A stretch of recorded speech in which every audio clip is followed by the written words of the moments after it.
Olá pessoal, meu nome é Rodrigo e dando continuidade a essa nossa série de vídeos, hoje a gente vai falar sobre as propriedades do potencial elétrico. Então, para começar, vamos supor que eu coloque uma carga, eu abandone uma carga aqui na posição A. E essa carga ela é uma carga positiva. Com isso, essa carga ela sofrerá a ação de uma força elétrica. Isso vai fazer com que essa carga se desloque até uma posição, digamos, P. Esse deslocamento, ele vai ser um deslocamento que a gente vai dizer que é um deslocamento espontâneo. Com isso, o trabalho para se mover essa carga de A até B, ele vai ser positivo. Então, se essa carga ela é positiva, a gente sabe que o trabalho de A até B é dado pela carga vezes o VA menos o VB. Se a carga é positiva, logo VA menos VB também tem que ser positivo.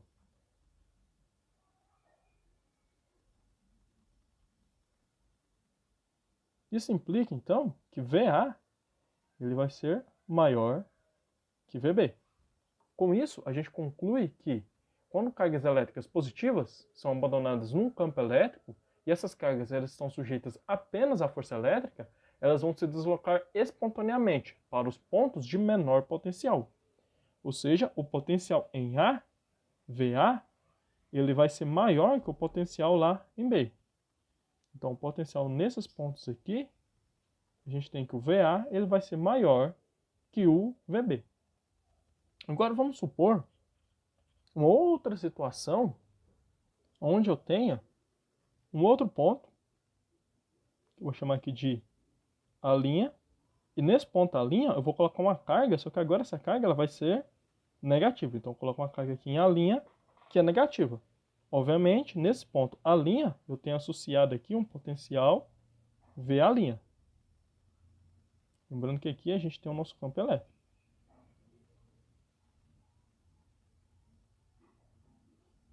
Como essa carga agora ela é negativa, ela vai se deslocar, né? Você vai ter uma força agindo sobre ela. Vai ser no sentido contrário ao sentido do campo. Então, uma força elétrica que ela é contrária ao sentido do campo. Isso vai fazer com que essa carga se desloque até uma posição, digamos, B', a qual teremos associado um potencial VB'. No entanto, o deslocamento ele continua sendo espontâneo. Então, essa condição aqui ela é válida. Sendo assim, a gente sabe que a nossa carga ela é negativa. Mas o trabalho continua sendo dado por essa expressão aqui, Q que multiplica VA, no caso linha agora, menos VB', né? Trabalho de A até B'. Para que o produto dessa carga vezes essa diferença de potencial continue sendo positivo, a gente tem, então, que VA' menos VB' agora, ele tem que ser necessariamente menor que zero. Por isso, a gente conclui que VA' ele tem que ser menor que VB'. Com isso, a gente vê que para cargas elétricas negativas, quando elas são abandonadas em repouso no campo elétrico, e essas cargas são sujeitas apenas à força elétrica, a gente tem um deslocamento espontâneo que vai acontecer dos pontos de maior potencial para pontos de menor potencial.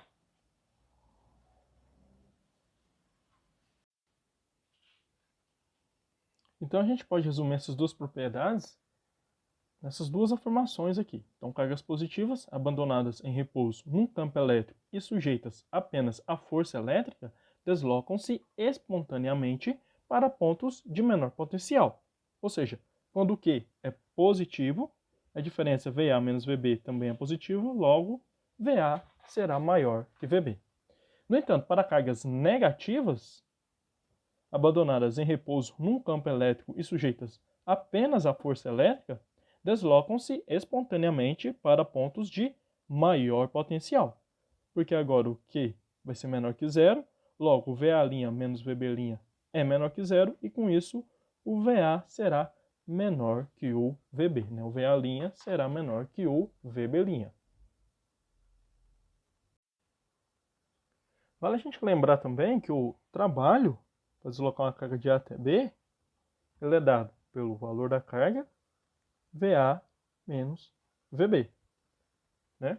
A gente sabe ainda que para esse deslocamento ele ser espontâneo, esse trabalho, então, ele tem que ser positivo. Daqui a gente pode, então, escrever que o produto de Q por VA menos VB tem que ser necessariamente maior que zero. Fazendo a distributiva aqui, a gente tem que o QVA menos o QVB tem que ser maior que zero. No entanto, a gente lembra que a energia potencial em A, por exemplo, é dada por QVA. E a energia potencial em B é dada por QVB. Então, logo, eu vou substituir esse produto aqui de Q vezes V por essas grandezas aqui. Então, eu tenho que P no ponto A, né, energia potencial elétrica no ponto A, menos energia potencial elétrica no ponto B, ela tem que ser maior que zero. Daqui, eu posso escrever que a energia potencial no ponto A, ela é necessariamente maior que a energia potencial no ponto B, para o deslocamento espontâneo, né? Aqui sempre para um deslocamento, para o movimento espontâneo. Então aqui a gente tira mais uma propriedade que diz o seguinte: em movimentos espontâneos de cargas elétricas, né, em um campo elétrico, a energia potencial, que aqui a gente representa por EP, ela sempre vai diminuir. Então, pegando aqui o nosso exemplo, aqui no ponto A, a gente vai ter uma energia potencial, EPA, né, energia potencial elétrica em A, que vai ser dada pela carga, vezes o potencial elétrico em A. E no ponto B, a gente vai ter uma energia potencial EPB, que vai ser dada pela carga, vezes o potencial em B. Da mesma forma, aqui nesse segundo exemplo, né, na segunda situação, a gente tem uma energia potencial em A', que ela é dada pela carga Q, vezes o potencial A'. E a energia potencial em B', ela vai ser igual à carga Q, vezes o potencial em B'. Então, vamos atribuir valores numéricos à carga e ao potencial nesses pontos. Então, para a primeira situação, vamos admitir que a carga vale 1 microcoulomb, ou 10 a menos 6 coulombs. O potencial em A vale 20 volts e em B vale 10 volts. Então, se eu quero calcular a energia potencial elétrica em A, basta multiplicar o valor da carga vezes o valor do potencial nesse ponto. Multiplicando isso daqui vai dar 20 vezes 10 a menos 6 joules. Já no ponto B, eu tenho 10 a menos 6 vezes 10 volts. Com isso, eu tenho 10 vezes 10 a menos 6 joules. Então, note que a carga ela saiu de uma região onde a energia potencial era de 20 vezes 10 a menos 6 joules e foi para uma outra região onde a energia potencial ela é menor, ou seja, ela é 10 vezes 10 elevado a menos 6 joules. Então, sempre em movimento espontâneo, a carga sai da região com maior energia potencial e vai para a região com menor energia potencial elétrica. Para o segundo caso, mais uma vez, calculando aqui energia potencial em B', basta pegar a carga, só que agora a carga ela é negativa. Eu estou falando que a energia potencial em B' é 20 volts, então eu vou ter menos 10 elevado a menos 6, que multiplica 20. Com isso eu vou ter menos 20 vezes 10 a menos 6 joules. Já para a energia potencial elétrica na posição A', a gente tem menos 10 elevado a menos 6, que multiplica. Agora eu estou falando que o potencial em A vai ser igual a 10 volts. Então, vou multiplicar isso daqui por 10 volts. Com isso, eu vou ter um resultado de menos 10 vezes 10 elevado a menos 6 joules. Em módulo, de fato, o número aqui ele é maior que esse. No entanto, aqui a gente tem que considerar o sinal. Então, agora, a minha carga ela sai de uma região onde eu tenho um valor de menos 10 elevado a menos 10. Aliás, menos 10 vezes 10 a menos 6 joules. E vai para uma região onde eu tenho energia potencial elétrica de menos 20 vezes 10 a menos 6 joules. Novamente, ela saiu da região com maior energia potencial elétrica e foi para uma região com menor energia potencial elétrica.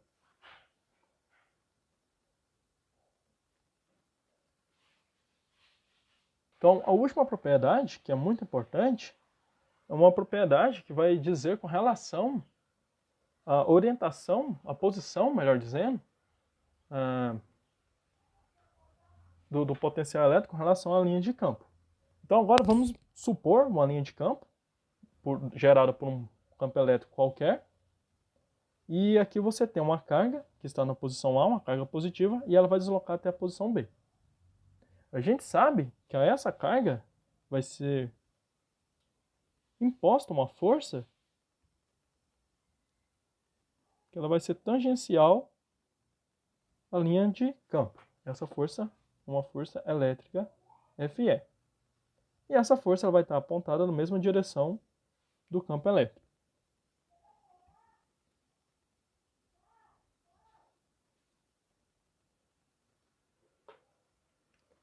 Esse movimento que essa carga vai realizar aqui, mais uma vez, será um movimento espontâneo. Por isso, o trabalho realizado por essa força para mover a carga de A até B, ele será maior que zero.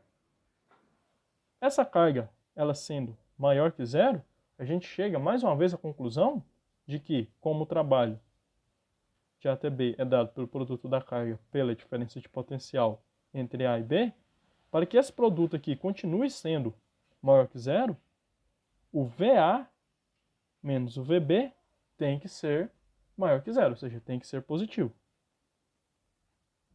Daqui a gente tira a conclusão de que VA ele necessariamente tem que ser maior que VB. Então, todas as vezes que você tiver um movimento espontâneo de uma carga positiva, a gente sabe que ela vai se mover do potencial maior para o menor potencial. Com isso, a gente observa que percorrendo uma linha de força no seu sentido, né, uma linha de campo no seu sentido, a gente vê que o potencial ao longo dos seus pontos diminui. De forma que se eu tiver uma linha de campo em uma dada região do espaço e eu tiver os pontos dos potenciais nessa linha de campo, eu sei que sempre o potencial ele vai diminuir no sentido da linha de campo. Dessa forma, eu sei que o VA ele vai ser maior que o VB, que vai ser maior que o VC, que vai ser maior que o VD. Sendo assim, eu tenho aqui que VA é maior que VB, por sua vez é maior que VC, que por sua vez é maior que VD, que por sua vez ele vai ser maior que qualquer outro potencial que a gente tiver aqui. Por exemplo, um VE. Se tiver um VE aqui nessa posição, esse potencial vai ser o menor de todos eles.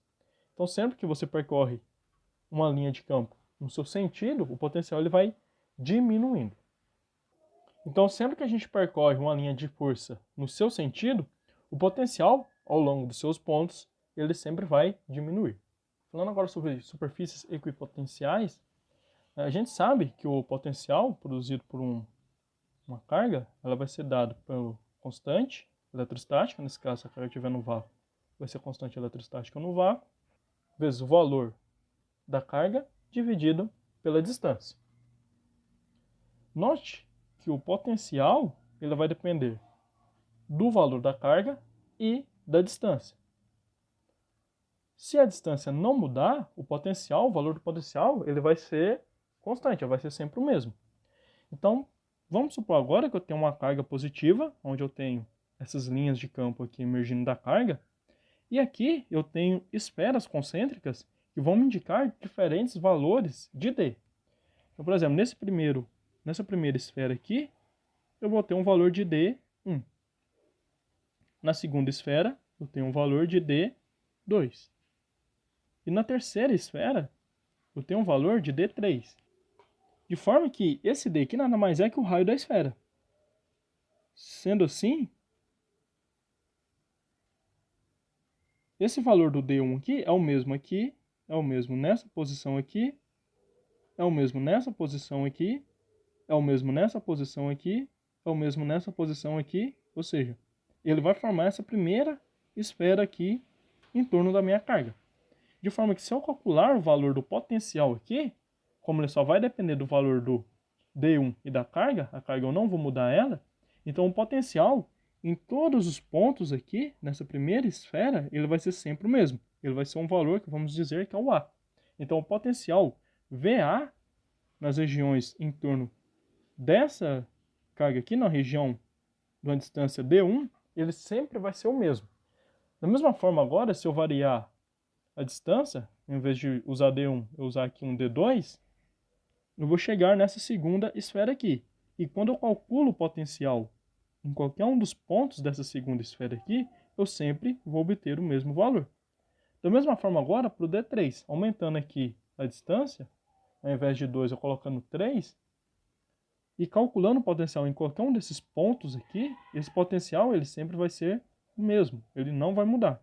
Com isso, a gente consegue observar o que a gente chama de superfícies equipotenciais. As superfícies equipotenciais são superfícies onde os potenciais elétricos eles são iguais em todos os seus pontos. No caso de cargas elétricas, essas superfícies equipotenciais elas vão ser cascas concêntricas, com o centro na posição da sua carga elétrica pontual. É como se fosse uma cebola, né? Você tem a carga lá dentro e essa carga vai estar em volta em cascas ocas de superfícies potenciais. Seria como você tem uma cebola, que você vai descascando ela, você vai ter aquelas superfícies da cebola. Uma característica que a gente observa para essas superfícies equipotenciais é que as linhas de força, elas sempre são perpendiculares a essa superfície. Então você vai ter sempre um ângulo de 90 graus formado entre as superfícies equipotenciais e as linhas de força. Superfícies potenciais, então, são regiões, são superfícies aonde o potencial elétrico ele é constante, ele não muda. Então, sempre que você tiver uma superfície potencial, suponha aqui que você tem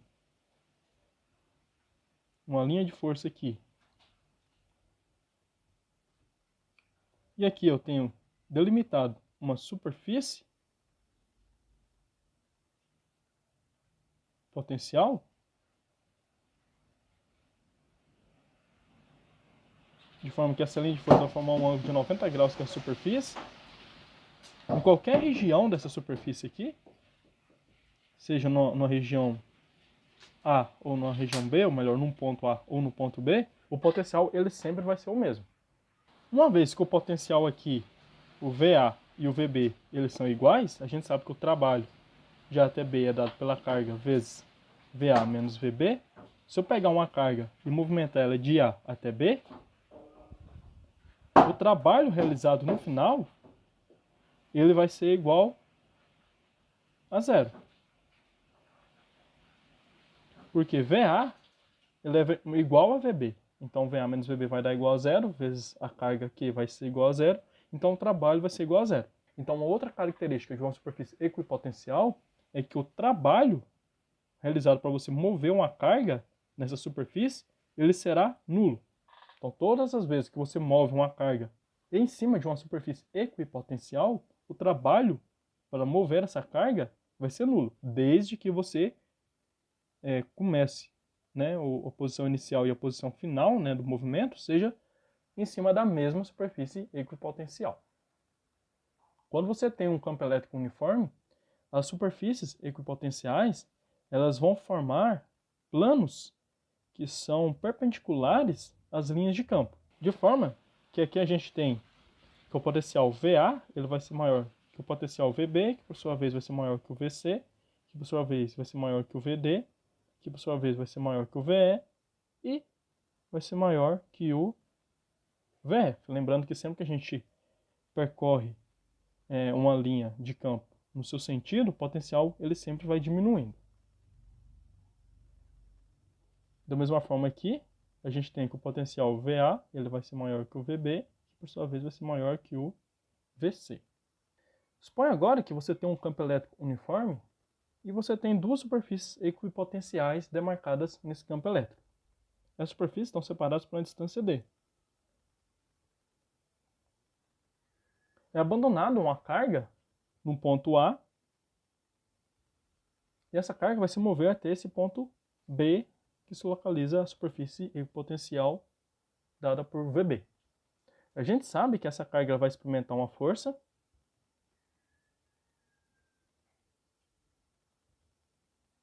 Fe, e vamos considerar ainda que essa carga é uma carga positiva. Por isso que a força vai estar orientada no mesmo sentido do campo. Para a gente conseguir relacionar o campo elétrico com a diferença de potencial e a distância que essa carga percorre, a gente pode lembrar que a diferença de potencial ela vai ser igual ao VA menos 1 VB.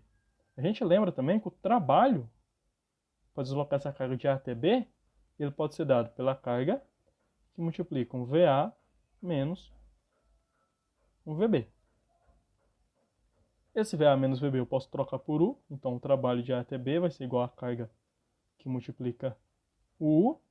Mas a gente lembra ainda que o trabalho, esse trabalho aqui, AB, ele também pode ser dado pelo produto da carga vezes o campo vezes a distância.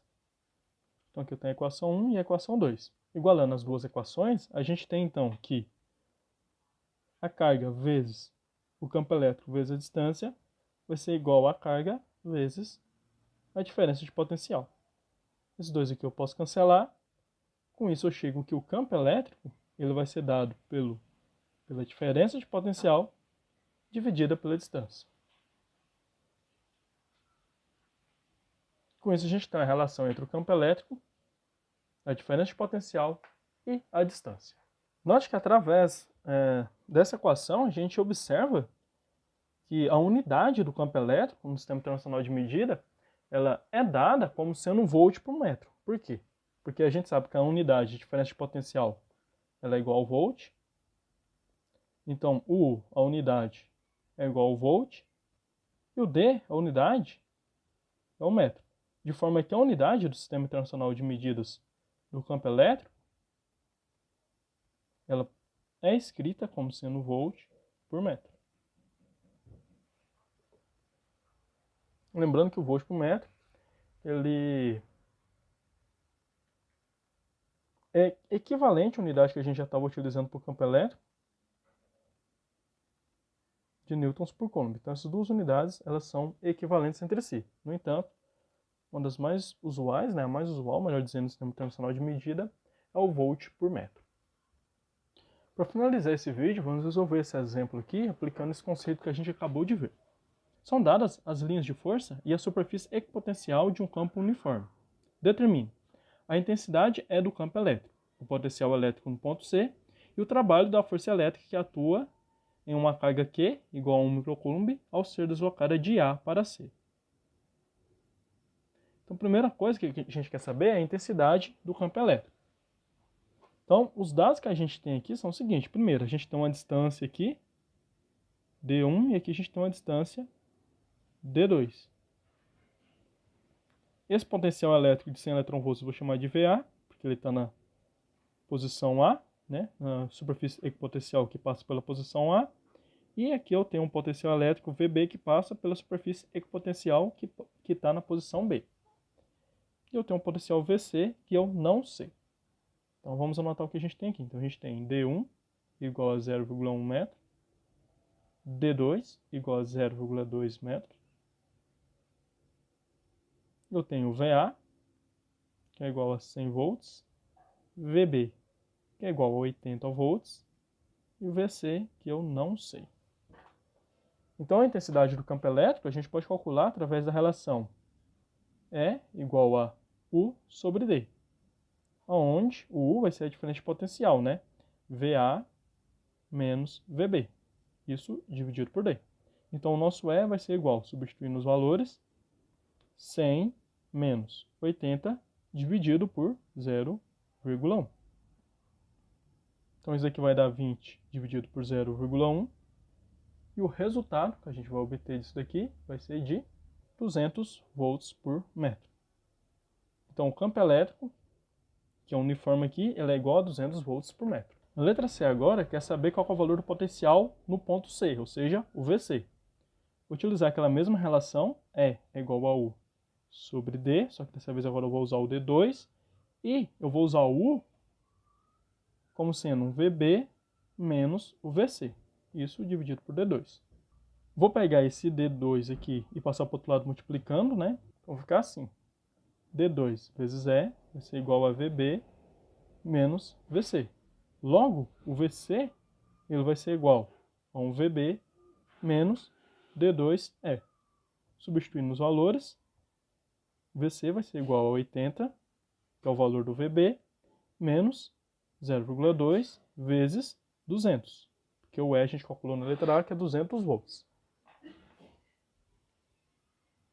VC vai ser igual a 80 menos, fazendo essa multiplicação aqui, vai dar 40. Com isso, o VC é igual a 40 volts. Com isso, a gente já obteve o valor do VC, que é de 40 volts. Por fim, ele quer saber qual é o trabalho da força elétrica que atua em 1 microcoulomb ao ser deslocada de A para C. Agora a distância aqui, ela vai ser uma distância D1 mais D2, né?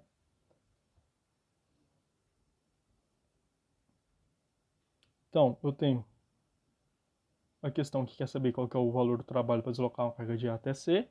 O valor VC é igual a 40 volts e a carga é igual a 1 microcoulomb, ou 10 elevado a menos 6 coulombs. Eu sei que o trabalho, então, de A até C vai ser igual ao valor da carga, o VA menos o VC.